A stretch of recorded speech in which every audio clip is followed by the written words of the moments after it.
10 de la mañana, las 12 y 10 de la mañana, 6 de noviembre de 2024, y estamos aquí todavía. Pues estamos aquí porque hay un señor que colabora con Radio Esquina hace ya tiempo y que nos da una cantidad de diversidad cultural, de conocimiento, de información, de análisis, de reflexión, y que, yo qué sé, yo quiero decirle, yo siempre le agradezco que se traslade de su ciudad actualmente donde vive, aunque prácticamente es también saluqueño, y tiene mucha, para nosotros, que una persona quiera transmitir su conocimiento, su diversidad a través de la radio y hacer el esfuerzo que hace, aunque para él no es, porque también le gusta todo esto, pues para nosotros es una gratificación, y lo cual nos hace trabajar más en el empeño de darle voz a mucha gente y, como él y otras personas. Ángel Alberto Núñez Moreno, bienvenido a la radio una vez más. Buenos días, señor director Esperanzi, amigos invisibles. Un placer volver a estar aquí en Sanlúcar de Barrameda con vosotros y con aquellos que nos sintonizan. Bueno, pues este señor es, como digamos, un día está en un sitio, otro día está en otro sitio, tiene una actividad, tiene una energía que a pesar de, en fin, de tener algunos problemas, como la edad lo determina, está en mira, Juan José, es que estoy allí, es que estoy allí, que estoy haciendo un pregón aquí, que estoy en esta actividad, estoy hablando de información desde el punto de vista del dermatólogo.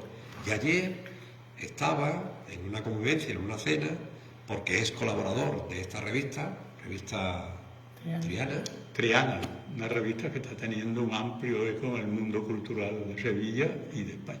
¿Y de cuándo eres colaborador de esta revista? Bueno, ahora en este número me solicitaron la colaboración, yo participé con mucho gusto y voy a seguir participando porque vale la pena.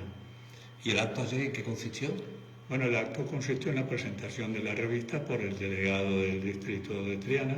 La convocatoria la hizo a nombre del excelentísimo alcalde de Sevilla, la hizo en nombre de la corporación. Y asistimos un grupo de personas que nos interesa la literatura, que nos interesa la cultura en general. La revista está muy completa y además está dirigida por una persona con una capacidad tremenda. Como acepta, habla, escucha, plantea y sobre todo sabe lo que está haciendo. Bueno, pues dicho esto, y en fin, tu agradecimiento hoy nos va a traer otra palabra, otra sensación.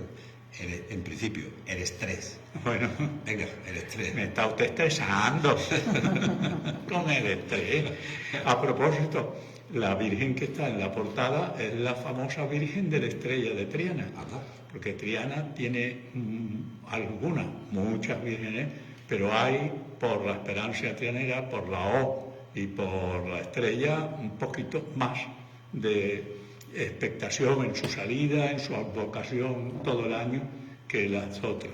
Eso no quiere decir que las otras no valgan, sino que casi pasa y la llaman la valiente, porque fue la única virgen que desfiló en un año asiago en la guerra civil o antes de la guerra civil. Mi memoria ya, como estoy viejecito, Esperanza ya me falla, y atravesó el puente de Triana, la única que pasó el puente de Triana en esa Semana Santa, y hubo disparos contra ella. Por eso la llaman la valiente. Bueno, el estrés. ¿Qué nos dice del estrés? Bueno, te voy a contestar, mi querido JJ, como cuando le decíamos a un primo que yo tenía, Ramiro Ataulfo, Esperanza. Y le atosigábamos un poco, le decíamos que si voy a hablar, una jata. La verdad que, ¿cómo te parece el nombre? El nombre de Ramiro Ataulfo. Eso es, pues no sé, bueno, es muy propio de ese tipo de nombre, ¿no? Más español que eso es imposible, es español. No, más español que Jessica, por ejemplo, a pesar de que Jessica es hebreo, y cuidado, tiene 4 formas de escribirse y de pronunciarse, pero generalmente se dice Jessica, ¿Y esa palabra Pero de es hebreo, Jessica es hebreo. Esa Significa palabra- una mujer que adivina el futuro o que sabe cómo va la vida. ¿Y esa palabra de jartá? ¿De dónde? ¿Cuál, perdón? Es la de jartá, una jartá. Una jartá. Sí. Bueno, eso es un andalucismo que se cambia el sonido de la H por la J. Se convierte jartá. Y se acentúa la A final, que se hace desde hace muchísimos años. Y significa, en el lenguaje coloquial, un montón, demasiado. Vamos, que te vas a hartar. Y en cuanto a Ramiro Ataulfa, eso es españolísimo al 100%, porque Ramiro fue un rey visigodo. Y Ataulfo también. Ataulfo, el pobre, tuvo una vida un poco accidentada. Y es curioso, pero quien se dice que lo mandó a asesinar o lo asesinó, pues duró una semana como rey. Eran aquellos tiempos del 414, 420 después de Cristo. Y Ramiro, pues fue un rey un poquito asiago para los visigodos. Que todos no eran visigodos, estaban divididos, que si astrogodos, pero nos hemos acostumbrado a decir visigodos o godos. Que cuidado, en Canarias, coloquialmente, yo me acuerdo por mis antecedentes de mi familia canaria, que muchas veces cuando se referían a los peninsulares decían los godos. Las cosas. ¿Quiere contarnos una pequeña anécdota antes de empezar propiamente? Bueno, el tema de los nombres. Mi hermano, que en paz descanse, médico por la Universidad de Cádiz, pues tenía una curiosidad de apuntar nombres extraños. Y yo tuve la oportunidad de presenciar parte de esto que narro en un cuento que ha aparecido publicado en los cuentos del pariente Adán. Un libro de cuentos que, bueno, ha tenido relativo éxito. Y ese señor se hizo el amo de la familia y se casó.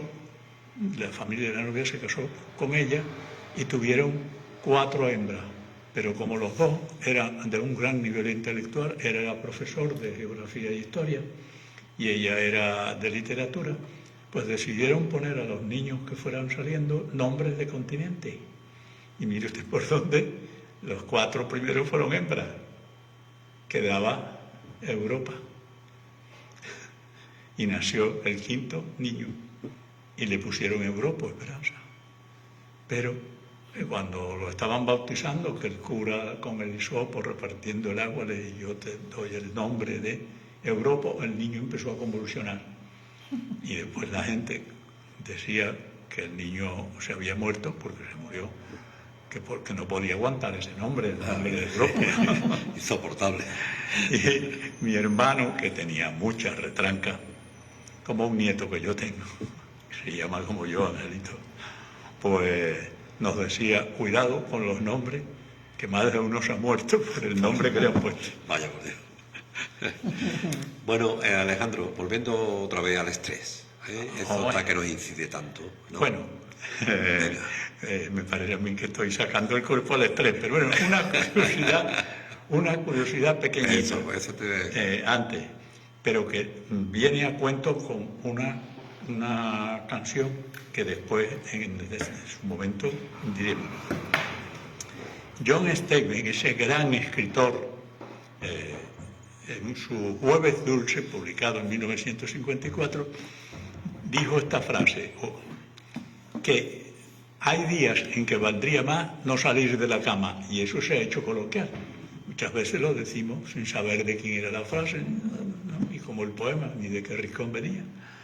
Decimos: más vale que no hubiera levantado la cama, valladita. Bueno, pues eso, señores, se refiere en que hay días de verdad, no sé si al señor director le ha pasado, que son días negros. Muchos días, te sale todo mal. Va todo mal, todo parece. Encadenado. Yo le digo a mis hijos: voy a ir a un babalá porque es que me han echado mal Dios. Bueno, todo te sale mal. Pues señores, eso es el estrés.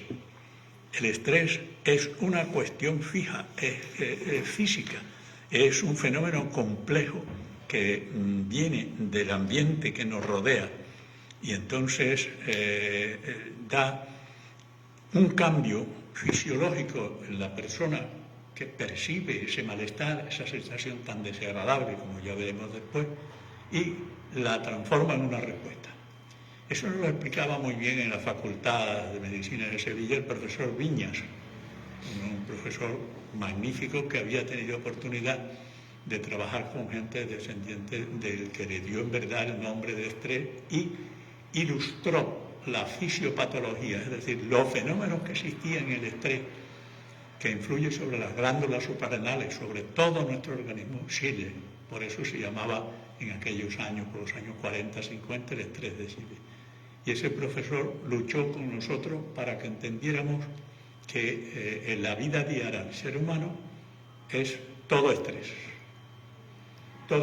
y que a nuestros pacientes había que escucharlos, porque algunas veces el estrés, la angustia, la ansiedad van de la mano de algo que le ha pasado a esa persona. Ya lo veremos después como una canción. Y el estrés puede ser perfectamente positivo, al contrario de lo que quieren muchos, claro. Pero el estrés generalmente es algo negativo, ¿no? Pero también es necesario, indudablemente, es necesario para que la persona se supere, porque si no hay este estímulo, pues nosotros nos quedaríamos siempre igual. Estamos amorfos, ¿no? Tan tranquilos. Es decir, ¿qué pasa? Porque tengo yo que estudiar bachillerato si ya terminé la primaria. Yo me quedo sentado en mi casa, me voy a recoger aceitunas, me voy al Navaso con mi padre y lo que venga, vendrá. Eso es una cuestión acomodaticia. Pero lo que no sabe esa persona, que tal como están las cosas, que en el futuro cada día peor en cuanto a las exigencias que se tiene para darle un puesto de trabajo a una persona, pues se va a tener que quedar cogiendo aceituna, trabajando en las nadazos o en la construcción, con una serie de problemas que le van a venir por no haber estudiado. Eso no quiere decir que todo el mundo estudie y que nadie recoja aceituna, porque alguien tiene que recogerlas. Es que esa actitud también le va a provocar estrés. Allí. O sea, que la actitud de las personas, por ejemplo, ese famoso acoso en el trabajo. Antiguamente, cuando no había este problema ahora del embrismo con el sexo y que si que si no, todas estas cosas, pues no había acoso sexual, lo que había era acoso en el trabajo. Y la persona se tenía que quedar trabajando, muchas veces era verdad el acoso. Claro. Le pagaban un sueldo de 4 horas y tenía que trabajar 8 diarias. Eso es inconcebible. Eso yo lo llamaría una especie de esclavitud. O sea que quiero dejaros como conclusión una cosa muy clara, que se ha estudiado muchísimo. Yo no os voy a agobiar, como siempre os digo, con deciros nombres y bibliografía. El que le interese el tema, aquí está el señor director para recibir la información o la solicitud de información que quiera. Totalmente. Me la pasa y yo doy la bibliografía, doy lo que sea oportuno.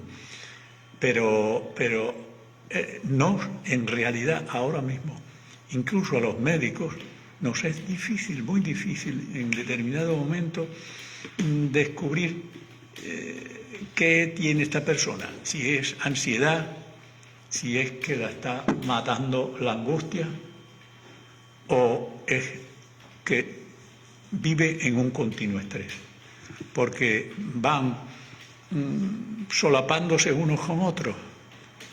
Por ejemplo, podemos decir que, como en el anterior programa insistimos, de que la angustia tiene síntomas físicos, es paralizante, la persona se queda estática, mientras que en la ansiedad imperan los rasgos psicológicos, ¿no? Es algo que va a acompañar a la persona, la ansiedad, día y noche, y que va a estar con ella en cada momento de su vida, ¿no? Allí, haciéndole cambiar su forma, su manera de ser. La angustia paraliza. Yo todavía no conozco a nadie que cante estando angustiado. ¿Tú lo conoces, Esperanza? No. Pero sin embargo, con ansiedad se puede cantar. Y con ansiedad se puede trabajar. Y hoy te dicen, hombre, a Pepi la llevaron esta mañana al médico y que tenía unas palpitaciones, unas cosas, pero ella está en su casa, está tranquila. Eso es una de las diferencias que hay. Mientras que la persona que vive un estrés puede terminar con asma.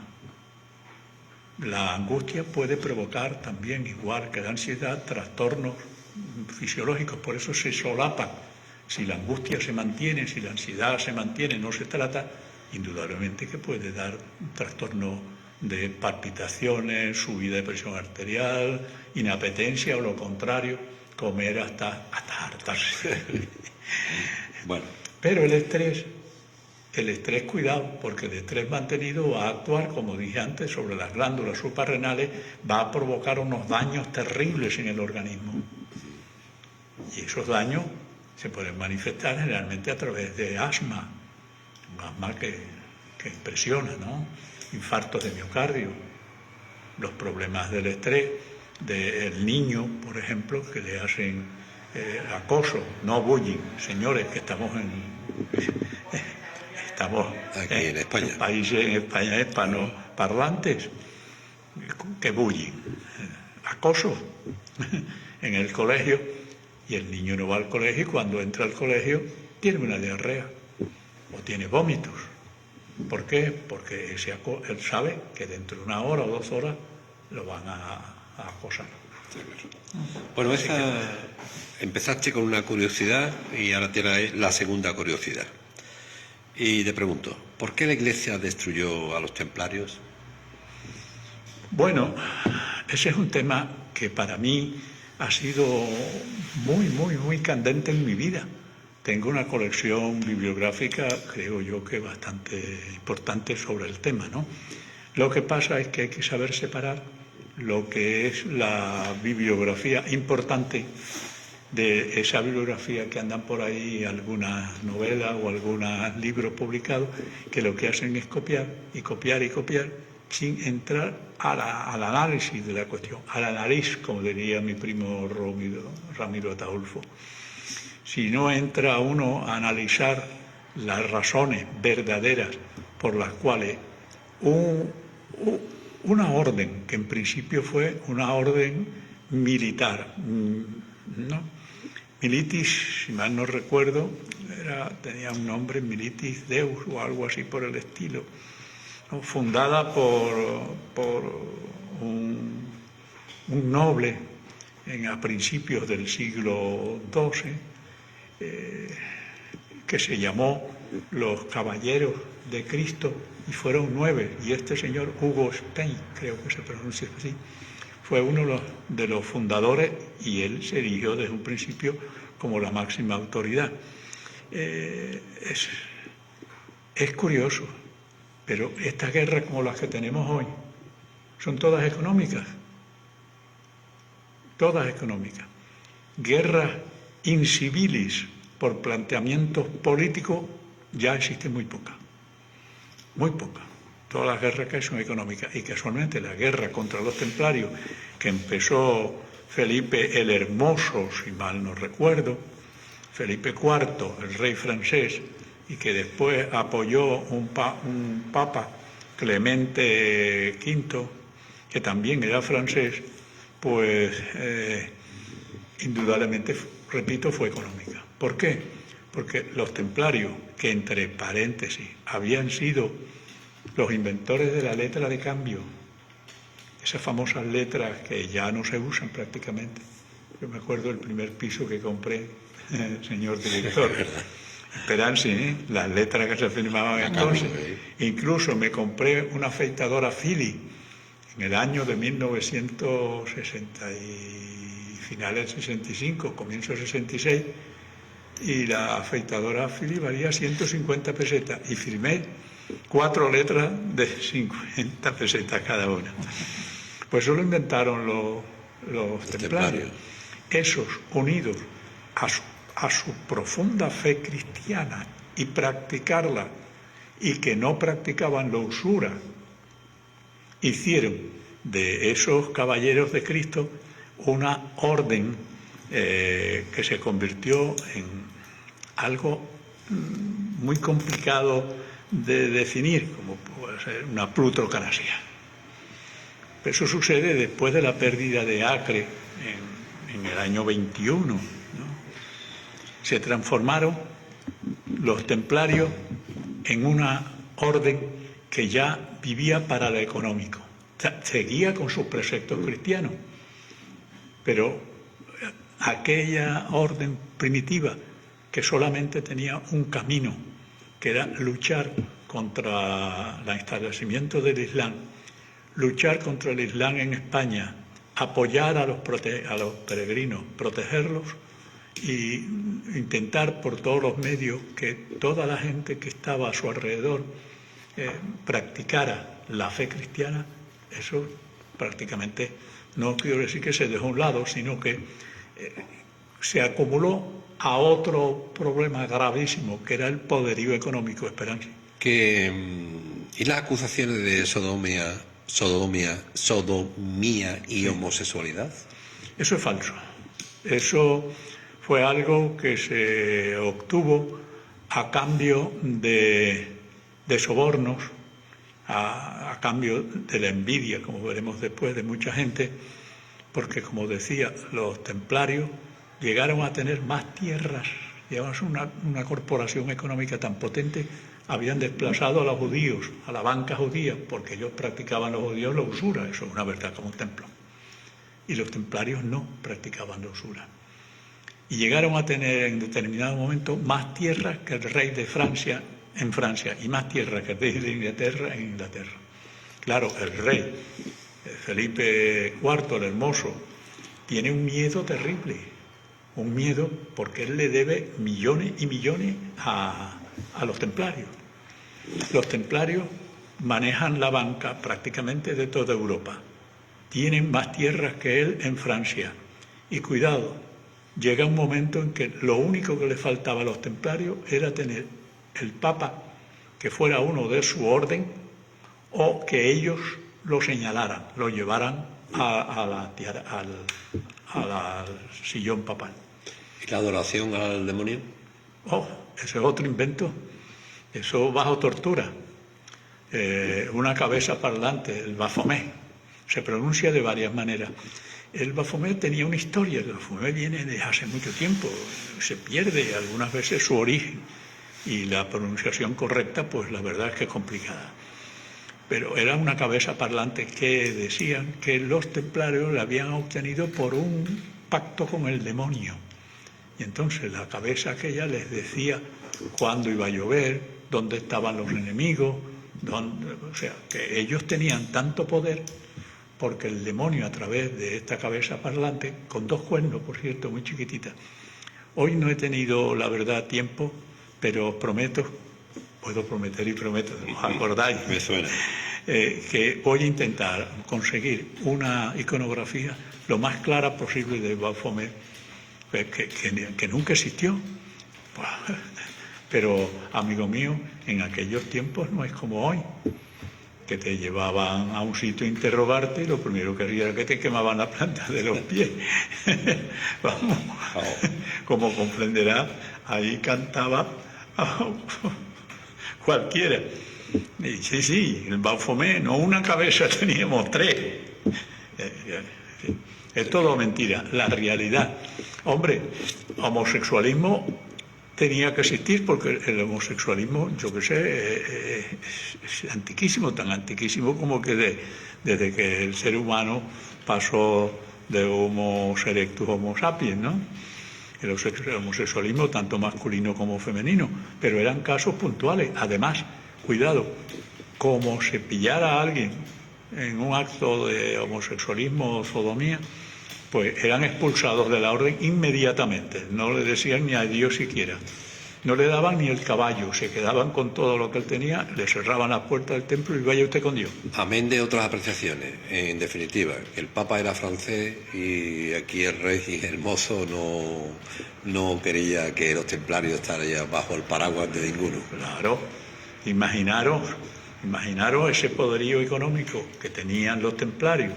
Si tienen un papa de lo suyo o que ellos hayan llevado, pues se acaba el chollo que tenía el rey francés y todos los reyes en aquellos momentos. Porque querramos o no, llegó un día, un mes, un año en la historia de la humanidad que el papa, a través de los reyes, era el amo del mundo. Eso fue así. Después declinó, pero llegó un momento en que era el amo del mundo. Se hacía lo que el Papa decía. Bueno, pues ha quedado claro el argumentario.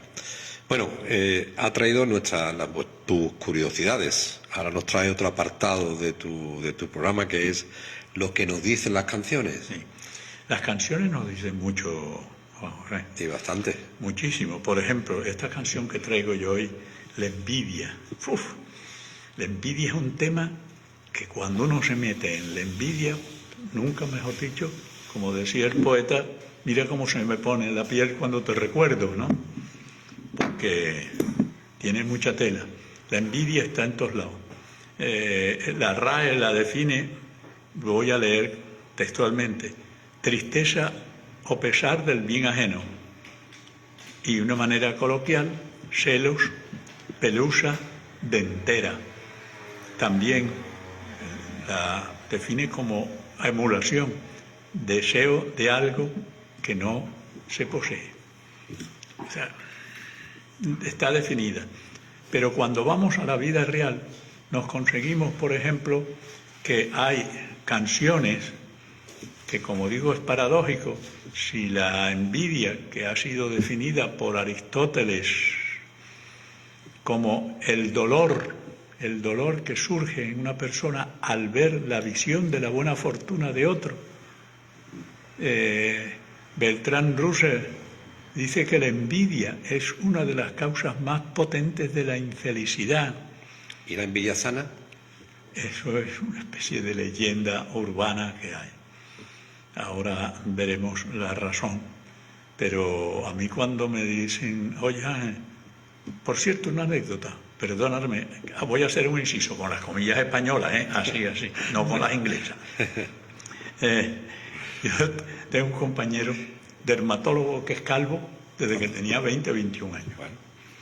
Y bueno, cuando estábamos cenando muchas veces, reuniones de la academia o reuniones de los dermatólogos como amigos, pues se tomaba 4 copas, esperanse, empezaba a mirarme el pelo y al final terminaba diciendo que yo tenía el pelo así porque me lo teñía, que posiblemente ya con más copas, que eso era una peluca, que cómo podía tener yo. Y a medida que fuimos los dos cumpliendo años, porque él es 3, 4 años menor que yo, pues decía que cómo podía un hombre a mi edad, con 70 años por ejemplo, tener el pelo que tenía.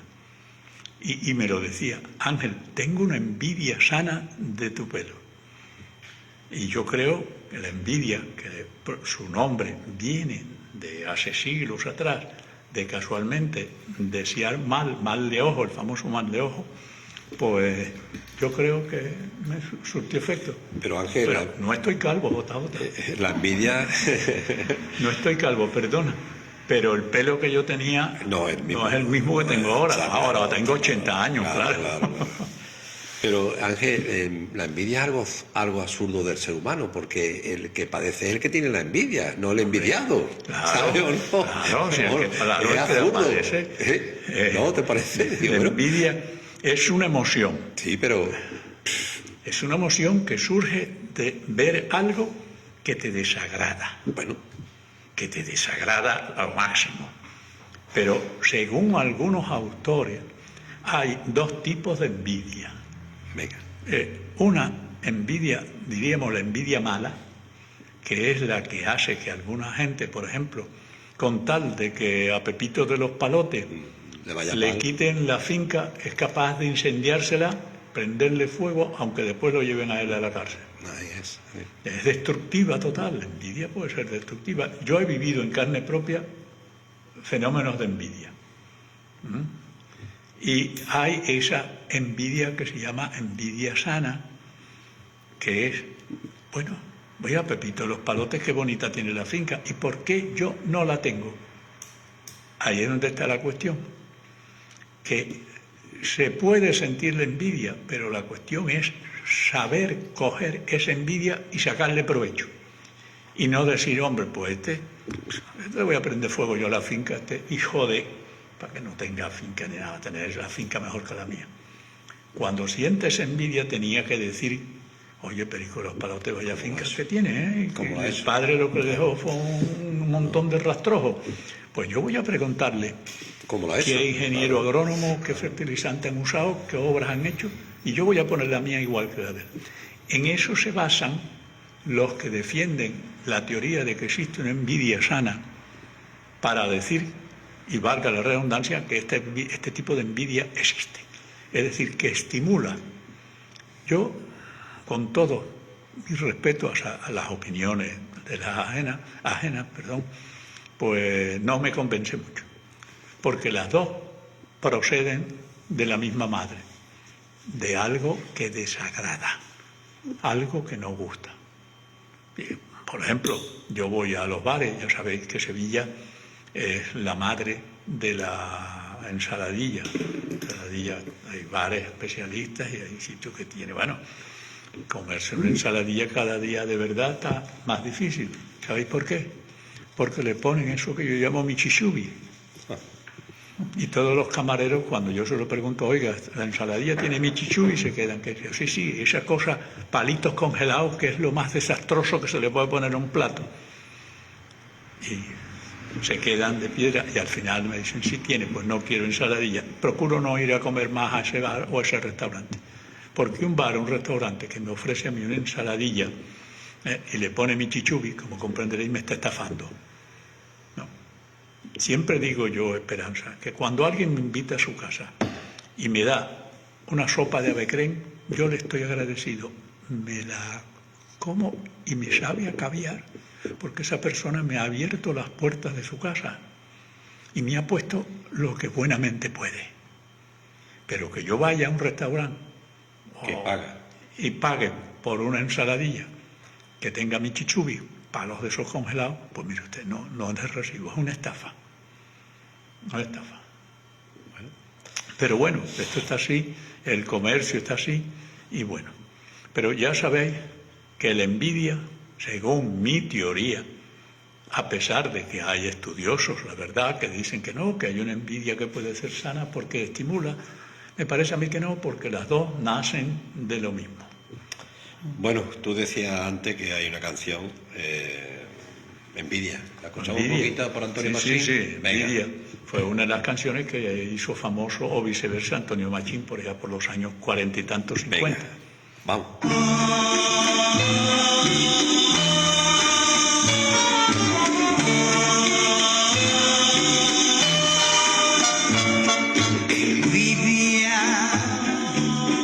Tengo envidia de los valles, de los montes y los ríos, de los pueblos y las calles que has cruzado tú sin mí. Envidia, tengo envidia de tus cosas. Tengo envidia de tu sombra, de tu casa y de tus rosas, porque están cerca. Esta envidia que canta Antonio Machín, ¿es la sana o la envidia de admiración? Eso habría que preguntarse por los dos han muerto sus autores, José Antonio Montero Arriero y Rafael Jiménez Fernández. Pero creo que en este caso, no, que de sano nada. ¿No? Bueno, y yo digo, si tiene tanta envidia de las cosas que rodean a esas hembras, ¿por qué razón no va por ella, no? De verdad. Yo creo que esta es una envidia mala, envidia insana, porque cuando uno está enamorado de una mujer, lo mínimo que puede enviarle, cuidado con lo que voy a decir, es un ramo de rosas. Si estuviera aquí mi hija me diría, papá, qué antiguo eres, porque ya yo creo que pocos hombres enviamos rosas.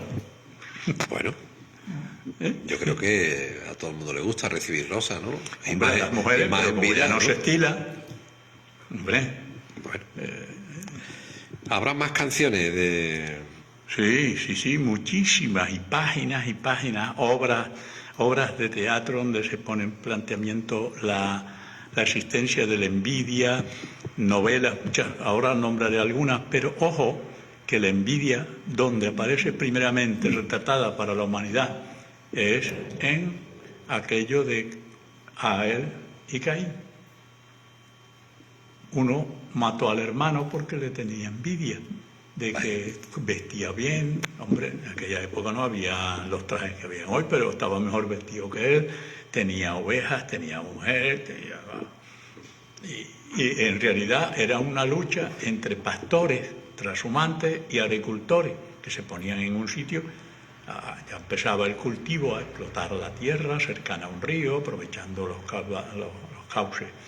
Que desde entonces se han aprovechado hasta que llegan unos señores que no tienen nada que hacer en su vida y dicen que un agricultor no puede cortar las cañas que están en un regazo de su propiedad. Y entonces, pues una cosa tras otra, de pronto tenemos una riada. Pero en fin, es un tema que no voy a entrar. Pero tiene guasa la cosa. Es lamentable. Se me ha escapado un andalusismo. Bien. Abel Sánchez fue una obra de don Miguel de Unamuno, una novela maravillosa, una novela con unos diálogos cuasi perfectos, ¿no? Envidia, una escritora irlandesa, ¿para dónde vamos? Josephine Hart, editada por Plaza y Llanés en el año 93. Envidia, por Anna Coversen, es una norteamericana que narra los secretos y los tejemenejes de la alta sociedad neoyorquina en el siglo XIX, editorial de bolsillo. El libro de la envidia, ese sí lo tengo yo, lo iba a traer, pero no lo conseguí en la biblioteca, que es un desastre, un desorden, Esperanza, un desorden organizado. Pero ahí me falló porque no lo he podido conseguir. Yo lo tengo y recomiendo ese libro porque el libro de la envidia la escribió el colombiano Ricardo Silva Romero. Curiosamente, se lo prorrogó don Miguel de Unamuno en 1908. Este libro narra la muerte o las causas de la muerte de José Asunción Silva, un gran poeta colombiano. O sea que fijaros cómo hemos pasado de un continente a otro, de ciudades a otras, de un idioma a otro. La idioma igualitaria, ese es un libro que también lo recomiendo, es un libro maravilloso de González Fernández de la Mora, de Ediciones Altera. Como digo, no me canso de recomendarlo porque es una maravilla los planteamientos que hace don Gonzalo Fernández de la Mora en ese libro. Otro libro interesantísimo, Shakespeare, Los fuegos de la envidia, de René Girard, editado por Anagrama en el 2006. Allí se demuestra, o al menos intenta demostrar este autor, que la mayoría de las obras de Shakespeare tienen un fondo de envidia. Que sus personajes, su poesía, en todo hay un fondo de envidia. Hay que leerlo. Yo recomiendo que aquel que pueda hacerse con el libro, porque es dificilísimo de conseguirlo, ya digo, el autor René Girard, editorial Anagrama del 2006, el título Shakespeare, Los fuegos de la envidia. Pero ojo, los rusos también tenían envidia. Yuri Olesha en 1985 escribió y publicaron allí esa novela que se llama así, Envidia. Hombre, no lo puedo decir en ruso porque no sé ruso, ni lo voy a aprender. La editó Acantilado en el 2009. O sea, como veréis, en Rusia, también, cuando no existía nada, por lo visto también existía envidia, ¿no? Hoy en día, pues ya tienen mucho, de todo prácticamente, hasta misiles y yo qué sé, tienen todo. En la pintura, señores, fijaros en la cara de esta señora, pintada por Theodore Géricault Este es a finales de 1790. Fijaros la cara, no sé si Peransi puede enfocarla. Sí. Está enfocando. Es una cara un poquito desagradable, Sí. como es la envidia, ¿no? Y hay otra, una pintura alegórica de Giotto di Bondone, la pintó por el año 1305. Fijaros la serpiente, algo que sale de la boca de esta persona. Fijaros también los pies, cómo están ardiendo, ¿no? La alegoría es tremenda, pero uno de los cuadros de pintura que a mí siempre me ha llamado la atención es el cuadro de la Mesa de los Pecados Capitales de Bosch, de Jerónimo Bosch. Fijaros la composición del cuadro.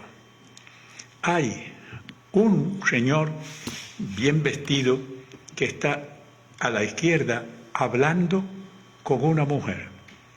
Posiblemente se trata de la mujer del dueño de la tienda o de la casa, que a su vez está con un hueso que no sé qué iría a hacer con él, pero hay dos perros que tienen un hueso en el suelo, pero están mirando el hueso de ese señor, de ese mercader o de ese dueño de la casa. Y luego hay un ladrón que va con la bolsa corriendo. ¿Esto qué quiere decir? Que la envidia está en todos los ámbitos sociales, en todas las edades, en todos los sitios. Y esto es lo que hace muchas veces que autores digan que la envidia es uno de los componentes más importantes que ayudan a crecer a los adolescentes. Cuidado con lo que voy a leer. La envidia es un sentimiento o estado mental en el cual existe dolor o desdicha por no poseer uno mismo lo que tiene el otro, sea en bienes, cualidades superiores y otra clase de cosas tangibles e intangibles. La envidia desempeña un papel importantísimo en el desarrollo de los adolescentes. ¿Por qué?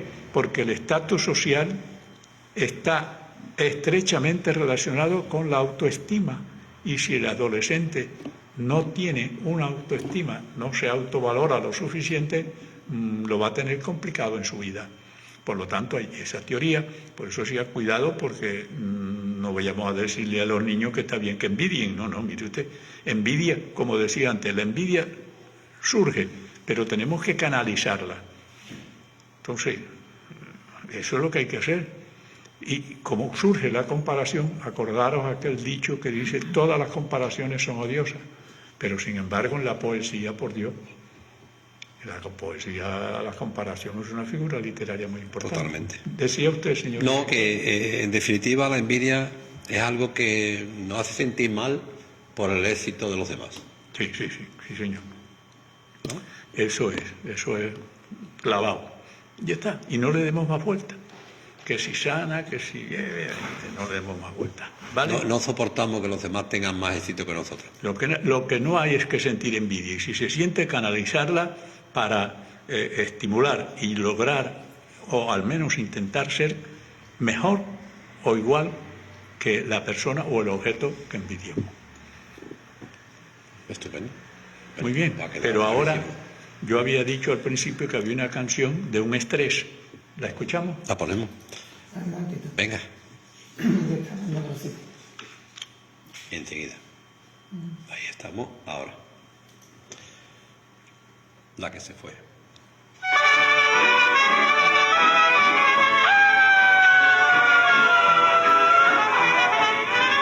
¿Para qué me sirve el dinero si no tengo quien te quiera?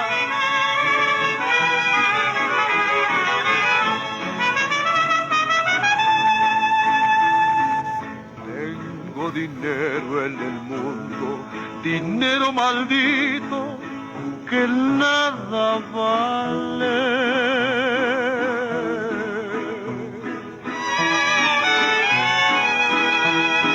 Aunque me miren sonriendo, la pena que traigo, Dios la sabe. yo conocí la pobreza y allí entre los pobres jamás lloré. Yo, ¿para qué quiero riqueza si voy con el alma perdida y sin fe?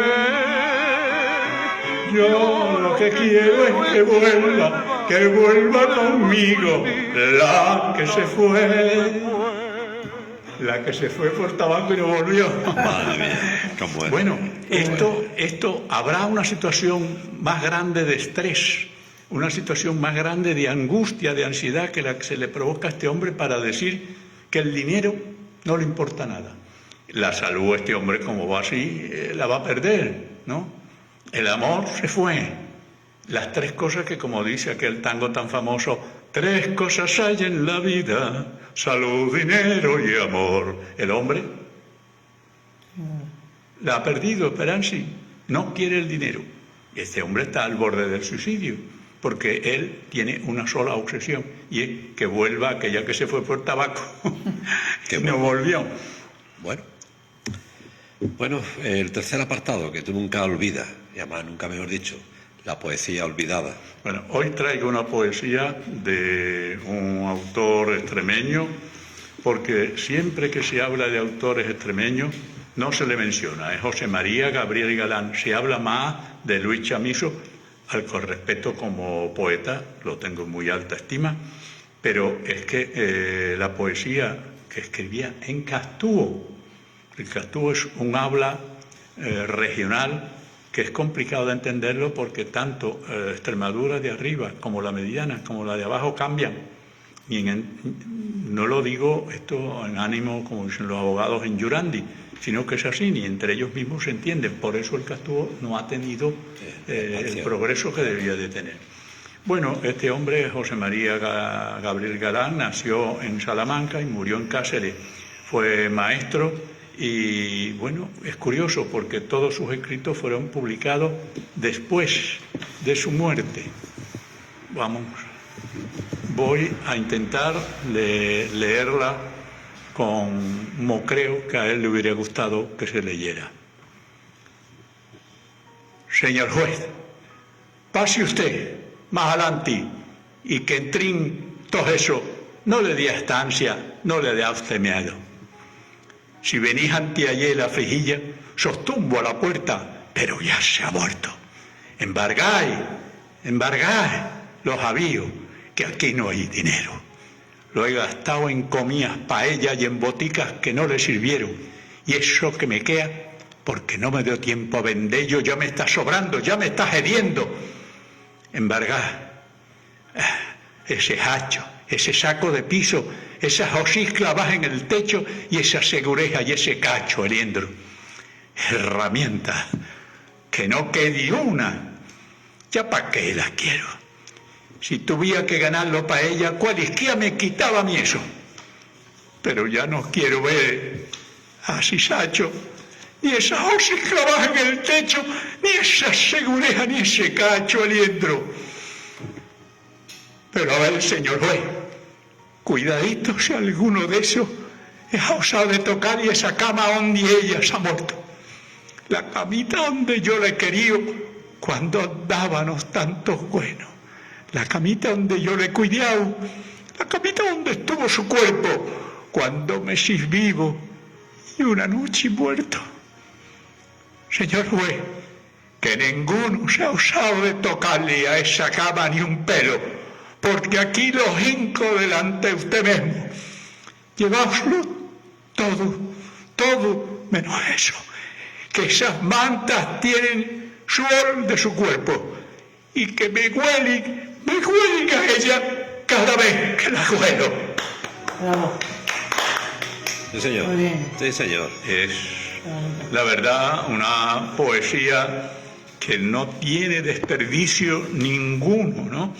Sin embargo, pues está allí.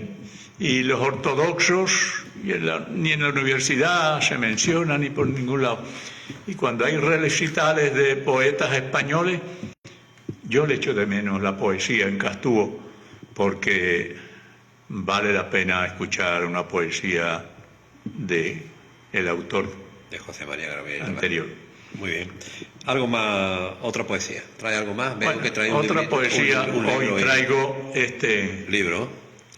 este poemario, este libro del Poder profesor salir. José Luis Pérez Fullarat, que ganó el premio Ateneo y Universidad de Málaga en el 2020. Es un gran poeta, Pepe Luis, y la verdad, no tiene el eco ni tiene el apoyo que debía de tener, porque su poesía es una poesía elaborada, no es escribir, como dicen algunos, hombre, yo escribo lo que he pensado, yo lo escribo así y eso se queda así. No, mire usted lo que está diciendo son palabras huecas, cosas sin sentido.